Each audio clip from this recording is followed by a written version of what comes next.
And welcome to Neverwinter with Argon. This video is a little late, but we've received a new lockbox, the Reconnaissance lockbox, and within it we can obtain this legendary class companion choice pack.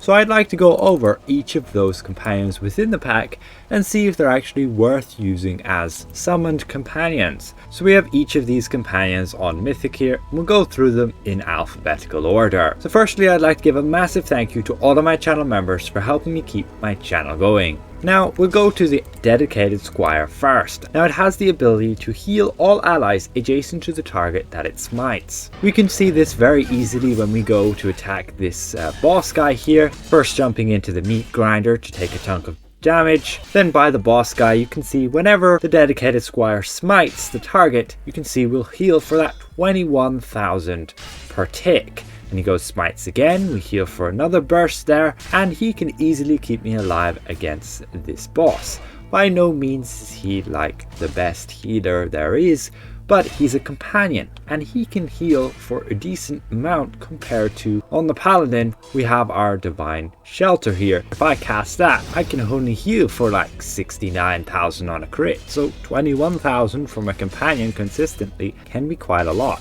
We can see here the output that it was healing me for. This was just me that it was healing. It was nearly 12,000 healing per second. It's labeled as DPS, combat tracker. With that being able to heal multiple targets, he can be a significant healer. But is he the best healing companion? Well, I can't say right now as I'm testing other companions. As for his damage, well, it was sorely reduced. And even against 3 targets with full combat advantage, he's only dealing up to 14,000 encounter DPS. And to compare that, you can see here on the single target DPS chart, the top companions are dealing nearly 28,000 encounter DPS. So unfortunately, the dedicated Squire is not going to be a companion you would pick up for damage. It would be for that support healing. It is a decent choice to take from this pack. Then we go to the Diva. And very nicely, it has the ability of sheltering light, being able to heal you of up to 5% of your max HP. And they will heal or shield everybody around. And you can see that shield there. If I go and stick my shield on top, it will stack. You can see the Diva has his shield up right now, and he'll be able to go and reapply that again. And it stacks with the paladin heals, which is very nice. It means you won't have any competition or overriding each other's heals. As for his damage, well, that's nothing to write home about at only 6,000 encounter DPS. So he could be quite a decent support companion to just give that extra layer of protection. Then we go to Irenes of Belial. It seems somewhat of like a fighter companion. It's got a shield, but it has the ability to give you temporary hit points. As you can see here, I've got 16,000 temporary hit points. Now unfortunately, if I go use my shield, she will override that. She does her shield every 15 seconds, same like the Astral Diva, and she uses it and overrides my own shield, which just can be very inconvenient. As for her damage, well, it's also pretty lacking. Single target damage is only just over 6,000 encounter DPS. I personally would never use her unless you're just trying to annoy the paladin healer by overriding their shields. Then we go to the green scale bowman, and this one in fact is the highest damage dealing companion in the pack. He can go and deal single target damage with his bow. Otherwise, he's nothing special. His only abilities are just to increase his own damage output, which really doesn't rack up all too much. Nearly 16,000 encounter DPS there. Still not going to compare to the Pseudo Dragon at nearly 28,000 encounter DPS. So he's not really a desirable companion. Then we go to the Hunting Hawk, which in my opinion is one of the coolest looking companions along with the Owl, since it can fly and just hover over your shoulder. Now it has the ability to, it does this dive, which rarely ever does. This is like one of the first times I got it. I went and tested it and still didn't get that dive. Anyway, with that dive it can enhance it then with Nature's Wind, slowing the target, and otherwise it mainly just uses its wing buffet. Now with that said, unfortunately his damage is pretty abysmal as well, at nearly 6,000 encounter DPS, 5.75 to be precise. So unfortunately he's only really a cosmetic companion. Also, his damage is all just single target. Then we go to the red slad, which, yeah, it's a slad and it's red.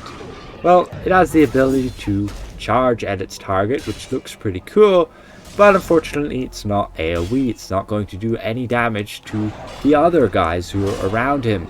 Otherwise, you can see there, he just attacks with his claw. You can see his encounter DPS is a bit higher than the other ones I've mentioned. The Hawk and the Diva and the Aranese and so on. It's 7,600 encounter DPS. But again, still nothing compared to the tops here on the DPS chart. So again, just another cosmetic companion. Then we go to the War Boar.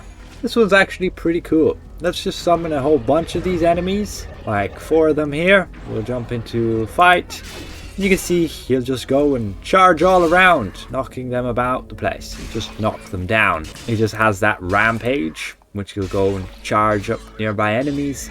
And otherwise he has that gore. Unfortunately, his damage is very abysmal, only just over 4,000 encounter DPS. Last but not least, we go to the Werewolf. It has the unique ability of lycanthropy, where he can basically turn enemies into allies for 10 seconds and they'll fight for you. We can see that when we summon this guy here. Take note of his 1 dot above his head.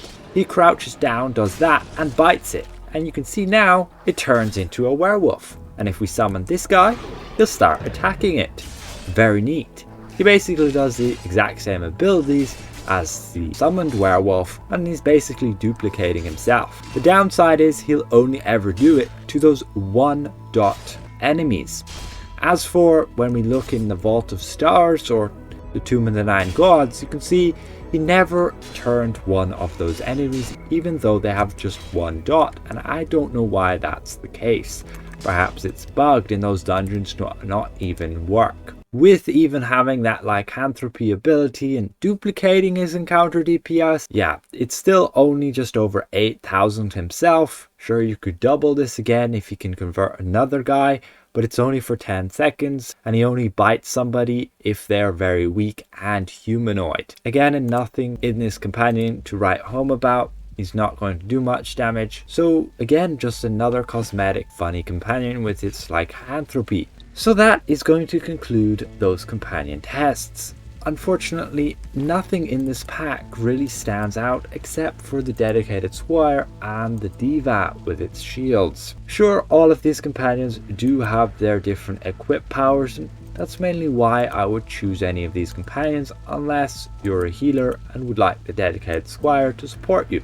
Can be neat to run as a tank as well. The Diva if you just want that extra shield, I guess. It is only 5% though, so you could well be just better off running with a dedicated Squire for those extra heals. As for the War Boar's equip power, well, unfortunately this doesn't rack up to much damage at all. It's a 10% chance on the at-wills and 150 magnitude divided over the time at which it procs.